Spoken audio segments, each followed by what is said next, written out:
Hello all, welcome to finance లోకం. ఈ interlink founder ఎవరైతే ఉన్నారో కేవి ఒక ట్వీట్ చేశారు. ఏంటంటే డిసెంబర్లో హాఫింగ్ అండ్ ట్రెజరీ కంపెనీ వస్తుంది అని చెప్పి.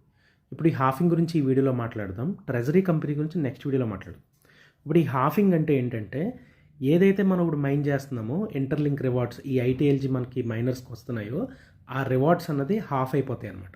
అంటే సగం అయిపోతాయి. మీకు 100 వచ్చే చోట రోజు మైనింగ్ సైకిల్లో మీకు ఇక్కడ నుంచి 50 వస్తాయి. ఓకే, అది ఎందుకు మనకి ఇంపార్టెంట్ అనేది కూడా మీకు చెప్తాను. మనం ఎప్పుడూ కూడా ఏదైనా ఒక క్రిప్టో కరెన్సీని అనాలిసిస్ చేసినా ఏదైనా ఒక యాక్టివిటీ జరిగినా కానీ you need to stick on to your foundations or రూట్స్కి స్టిక్ ఆన్ అయి ఉండాలి మనం. సో మన రూట్స్ ఏంటి క్రిప్టో కరెన్సీలో? బిట్కాయినే కదా. సో బిట్కాయిన్లో ఏం జరిగిందన్నది చూద్దాం. ఇప్పుడు ఎప్పుడైనా కానీ హాఫింగ్ జరిగినప్పుడు, ఓకే, ఈ ఎల్లో కలర్ది ఉంది కదా, అదేమో 365 డేస్ బిఫోర్ హాఫింగ్. ఈ కరెక్ట్గా ఈ ఈ బ్లాక్ కలర్ లైన్ ఏమో హాఫింగ్ జరిగినప్పుడు, అండ్ తర్వాత 365 డేస్ మార్కెట్ అలా బిహేవ్ చేసింది. And in the same way ఇలా అనమాట. మొత్తం ఇలా 3 సైకిల్స్ అనేది ట్రాక్ చేశారు వాళ్ళు 2021 వరకు. మీరు సరిగ్గా అబ్జర్వ్ చేయండి. హాఫింగ్ జరిగిన అంటే ప్రతి 4 సంవత్సరాలకి బిట్కాయిన్ హాఫింగ్ జరుగుతుంది. అంటే రివార్డ్స్ అన్నది ఫర్ ఎగ్జాంపుల్ ఒక 6 బీటీసీ వస్తున్నాయి అనుకోండి ఒక బ్లాక్ మైన్ చేస్తే మైనర్స్. ఆ తర్వాత హాఫింగ్ జరిగాక ఏమవుద్దంటే అది 3 బీటీసీకి పడిపోద్ది ఆ రివార్డ్, బ్లాక్ నుంచి వచ్చే రివార్డ్. అట్లా ఏమవుద్దంటే ఒక్కొక్కళ్ళు మొత్తానికి ఇంకా మైనింగ్ ఆపేసుకుని ఇంక వెళ్ళిపోతారు అనమాట వాళ్ళు. ఎందుకంటే వాళ్ళకి కరెంట్ కాస్ట్లు కానీ వీటికి కానీ అసలు వాళ్ళకి వేయబుల్ కాదనమాట ఇంక మైనింగ్ చేయడం.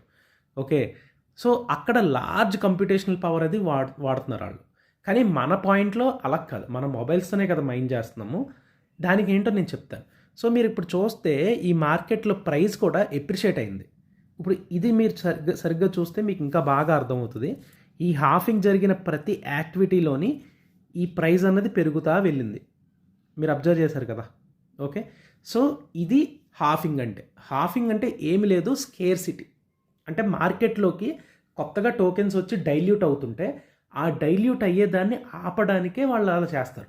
కాకపోతే యాజ్ ఆఫ్ నౌ ఇప్పుడు ఐటీఎల్జీ మనకి ఇంకా లిస్టింగ్కి వెళ్ళలేదు. ఓకే, ఫస్ట్ ఐటీఎల్ లిస్టింగ్ అంటున్నారు, తర్వాత ఐటీఎల్జీ లిస్టింగ్ అంటున్నారు.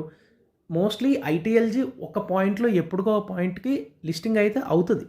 సో ఇప్పుడు మనం ప్రస్తుతానికి అది లిస్ట్ అవ్వట్లేదనే అనుకునే మాట్లాడుకుందాం. సో మనకి ఐటీఎల్జీని మనం స్టేక్ చేస్తే మనకి గవర్నెన్స్ యాక్టివిటీస్ అంటే ఓటింగ్ వేయచ్చు. And in the same way మనం ఐటీఎల్ సంపాదించవచ్చు స్టేక్ చేసి. సో ఇదే అనుకుందాం కొద్దిసేపటి వరకు. సో ఇప్పుడు ఈ ఐటీఎల్జీ ఉంటే మనకు ఐటీఎల్ వస్తుంది. ఐటీఎల్ ప్రైస్ కూడా దీని మీదే మనం డిపెండ్ అయి ఉంటుంది నార్మల్గా. సో ఇప్పుడు ఎప్పుడైతే ఈ ఐటీఎల్జీ ఎక్కువ రావట్లేదో సో ఆటోమేటిక్గా ఐటీఎల్ కూడా ఎక్కువ ప్రొడ్యూస్ అవ్వవు కదా. సో ఈ ఐటీఎల్జీని మనం కంట్రోల్ చేస్తే కూడా మనం ఈ ఎండ్ ఆఫ్ ది డే మనకి టోకెన్ ప్రైస్ కూడా బాగా ఎప్రిషియేట్ అవుతుంది. స్కేర్సిటీ అన్నది వాళ్ళు చేస్తున్నారు. ఇన్ ద సేమ్ వే మీకు గుర్తుంటే ఈ గేమింగ్లో వచ్చే రివార్డ్స్ కూడా వాళ్ళు తగ్గించేశారు. అలా తగ్గించడం వల్ల కూడా మైనింగ్ మీద ఎక్కువ కాన్సన్ట్రేట్ చేయడం స్టార్ట్ చేశారు జనాలు కూడా. అండ్ గేమింగ్ మీద కొంచెం తక్కువ కాన్సన్ట్రేట్ చేయడం స్టార్ట్ చేశారు. బట్ అదైతే క్లెవర్ మూవ్ అయితే కాదన్న నేను అనుకుంటాను. అది పక్కన పెట్టేసేయండి. మీరు ఇక్కడ చూస్తే మీరు ఇక్కడ మైనింగ్ చేస్తున్నప్పుడు మీకు ఇక్కడ ఈ బేస్ రేట్ అని ఉంటుంది. ఈ బేస్ రేట్ క్లిక్ చేయండి.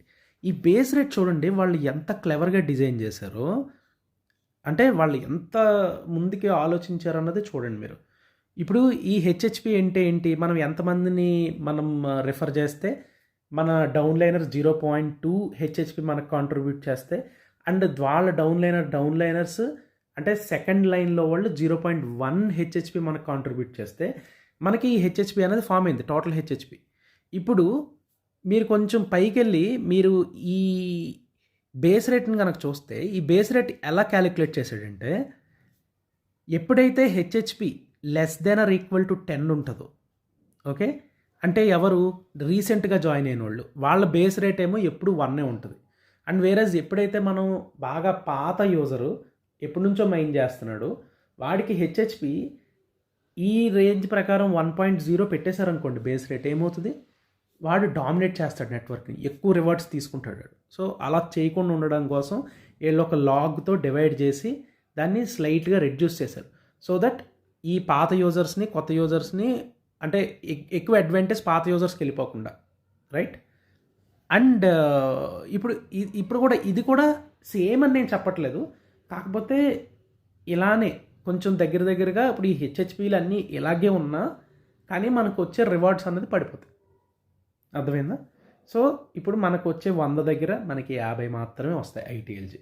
సో ఇక్కడ నుంచి కొంచెం జాగ్రత్తగా అన్ని మైనింగ్ సైకిల్స్, ఒక్క మైనింగ్ సైకిల్ కూడా మీరు మిస్ అవ్వకుండా చేసుకుంటే better. Okay, yeah, that's it. ఇంకా మీకు ఏమైనా డౌట్స్ ఉంటే మీరు యూట్యూబ్లో కామెంట్ చేయండి. I will definitely try to answer all them. Thank you very much. Bye.